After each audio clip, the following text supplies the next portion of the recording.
Well, joining us once again for the Friday Entertainment Panel is Abby St. John. Abby, last week, we talked about the fact that Johnny Depp's not going to be in the third Fantastic Beasts movie and how rumors of Mads Mikkelsen possibly replacing him. But this week, Mads Mikkelsen himself addressed those rumors. What did he exactly have to say about those rumors of him potentially replacing Depp? Yeah, basically, the rumors came from multiple sources, apparently close to Warner Brothers, saying that he is the front runner. But when he was asked about that rumor, he said that is on the rumor basis as we speak. So I know as much as you do from the newspapers. I'm waiting for that phone call. So he knows just as much of information as we do. So he doesn't even know. He hasn't received a phone call just yet asking him to take over that character. But it is nice to note that Colin Farrell was the immediate front runner. However, for technical reasons, he can't be in it due to the fact that in the first film, he was in it and Grindelwald was playing him in disguise. So that wasn't going to work out. But as Mads Mikkelsen is still waiting for that phone call from Warner Bros. And if those multiple sources are correct, he is the front runner to take over as Grindelwald, the character that Johnny Depp had to step down from.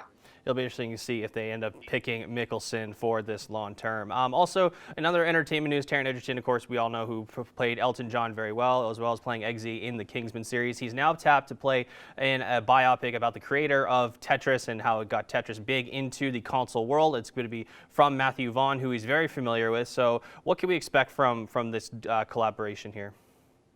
Yeah, there's not a whole lot of details circulating what this movie is going to portray. However, it is going to focus on the legal battles that ensued over the rights of the game Tetris and the company. Taron Egerton, like you said, he played Elton John in the biopic called Rocket Man, so he's very familiar with playing real people and playing in biopics. He will be portraying Hank Rogers, who is one of the founders and one of the creators of Tetris and the Tetris company. And it will be following, like I said, those legal battles that ensued during the late 80s over the very popular game.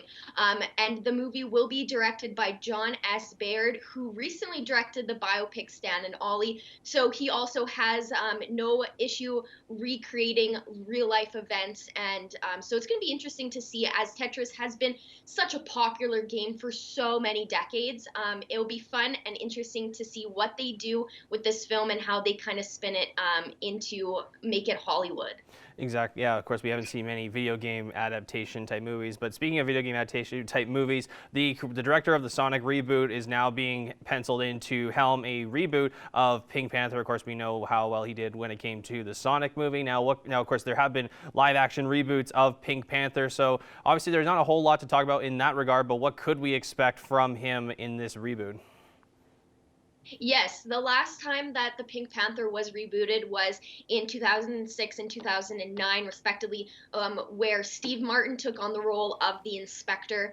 And so this one is going to take a CGI slash live action hybrid twist in it, which is why they got Jeff Fowler to direct this, because he has that experience with Sonic, which is the first and only movie that he has directed so far. Julie Andrews is on board as one of the producers. Now, there's not a lot of details circulating the plots. They have not been revealed by MGM Productions yet, but they do want, they are really excited to bring the two concepts together by bringing the animated Panther into the real world. So it'll be interesting to see what they do with this film and how they make it different from all the other reboots that have been made, just to make it its own. So I'm very excited to see what they do with that.